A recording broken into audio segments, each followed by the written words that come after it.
muitas vezes,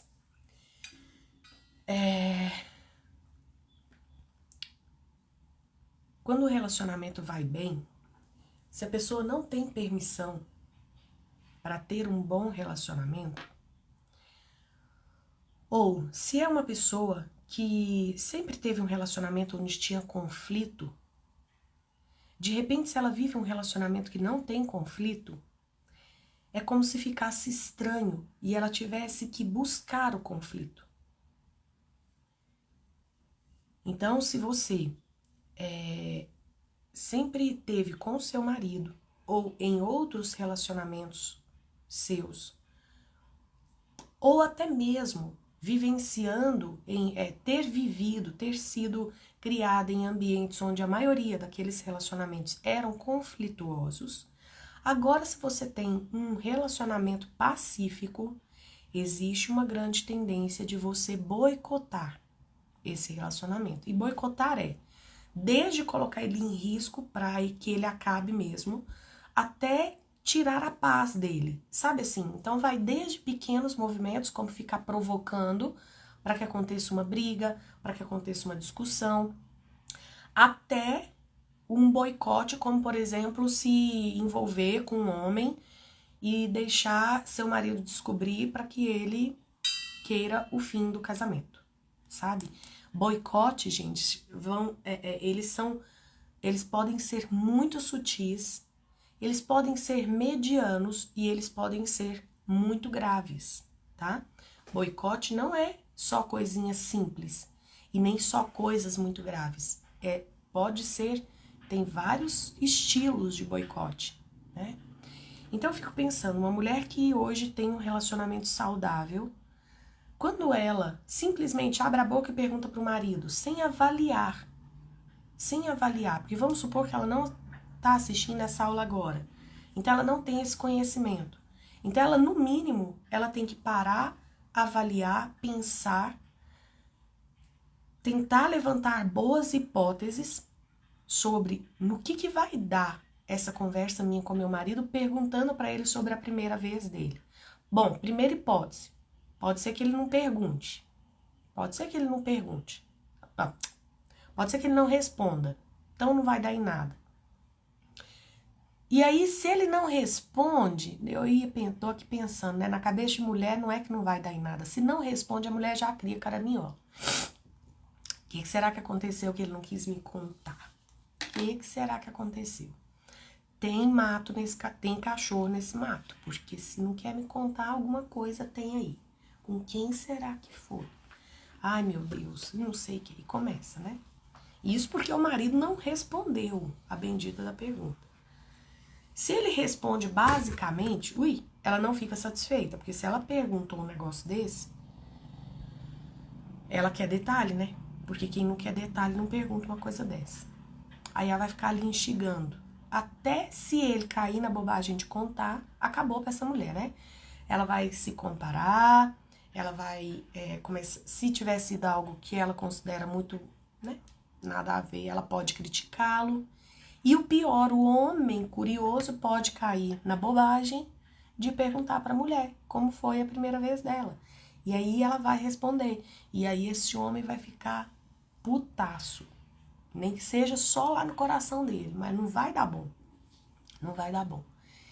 Então, mulher, quando essa pergunta chegou, por eu conhecer, né, quem fez a pergunta e conhecer o relacionamento de quem fez a pergunta, eu não pude deixar, né, de trazer para vocês esse assunto sobre para que boicotar o que tá dando certo? Para que bagunçar o que tá dando certo? E aí eu fiquei pensando, talvez essa pessoa tenha um histórico de relacionamentos conturbados ou sempre com brigas, sempre com discussões, sempre com alguma coisa assim, com a falta de paz, e essa pessoa não está acostumada com essa paz que está vivendo agora. Aí, inconscientemente, ela tem que provocar uma briga, sabe aqueles relacionamentos ranheta? Tá sempre um ranhetando o outro? Parece que sente euforia na briga, na picuinha, na contenda. Parece que quando tem paz, não sabe, parece que não é bom. E isso é muito triste, porque com certeza quem não sente alegria quando está vivenciando um momento de paz, de abundância, e aí a gente pode pensar em vários contextos, né? Por exemplo, uma pessoa que veio da miséria financeira, uma pessoa que sempre teve que contar a comida que ia comer, sempre teve que racionar a comida que ia comer, nunca pôde se deliciar, nunca pôde se esbaldar, sempre tinha que tomar cuidado para não faltar para quem ainda ia chegar do trabalho. Enfim, quando a pessoa vem de um contexto de escassez, e isso serve para os seus maridos também, a tendência é quando tiver o banquete, a pessoa que passou por escassez, por miséria, a pessoa que viveu a mendicância, entre aspas, quando ela se senta diante de um banquete, ao invés de deleitar, ao invés de desfrutar, essa pessoa fica incomodada e ela fica constrangida. De forma que, na maioria das vezes, uma pessoa que passou pela mendicância, se você apresentar a ela um banquete, ela se constrange e ela vai comer tão pouquinho quanto ela comeria se fosse pouquinha comida. Porque chega a ser constrangedor. Então, quem viveu muitos relacionamentos de contenda, ou quem teve, né, uma criação baseada em relacionamentos, né, baseada não, assistindo relacionamentos muito conturbados, quando estabelece a paz no seu relacionamento de casal, tende a sentir um incômodo, e isso é muito triste. Isso é muito triste. Isso precisa ser quebrado. Porque senão é uma pessoa que vai ter que sempre criar motivo para picuinha, vai ter que sempre criar motivo para discórdia, para poder, parece que, sentir uma pulsão de vida. Porque ela tem registrado ali nas memórias dela que amor tem a ver com aquela movimentação. Que casal é isso. Então casal é discutir, casal é ficar provocando, casal é ficar ranhetando. Porque tem essas memórias instaladas. E aí, se não desinstala e não instala novas memórias, e por isso que às vezes vai ter que mudar de ambiente, essas pessoas, então, elas vão viver provocando a discórdia. E às vezes promovem a discórdia de maneiras ingênuas, como essa: tô aqui sem nada para fazer. Ao invés de eu perguntar alguma coisa assim, você conhece o livro de Eclesiastes? Vamos falar de coisa que edifica.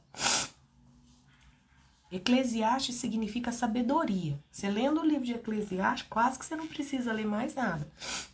Por quê? Porque é tanta sabedoria guardada ali naquele livro. Ao invés de perguntar, você conhece o livro de Eclesiastes? Às vezes a pessoa vai pensar, não, é um best-seller. Eu não vi, não. Tá entre os mais vendidos de Nova York, lá como é que chama aquela? Do The New York Times. Tá lá entre os mais... Não, esse é um livro bíblico. Ah, não, nunca li, não. Quem que é esse Eclesiastes aí? Como é que foi? Né? E aí, ao invés de conversar de coisas que edificam, ai, Marisa, mas aqui em casa, se eu falar disso aí é que vira contenda, eu sei. Então, não fala do Eclesiastes, fala de outra coisa. Vai falar da Stock Car. Vai falar do que não vai virar contenda.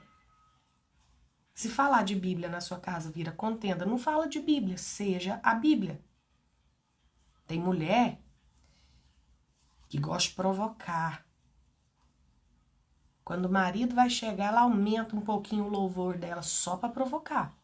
E acha que tá edificando. Aí como é que o marido já chega em casa? Já sei, eu vou chegar em casa e ouvir os louvor alto da minha mulher e eu não tô com cabeça pra nada. Né? Pra quê? Pra que falar da Bíblia? Você pode ser a Bíblia. Seja a Bíblia. E quando tiver uma brechinha, fale da Bíblia. Deixa um recadinho da Bíblia. Né? Pode deixar recadinho sem nem fazer menção que é do Eclesiastes. precisa falar que é do Salmo. Só põe lá entre aspas. Deixa lá um recadinho para ele.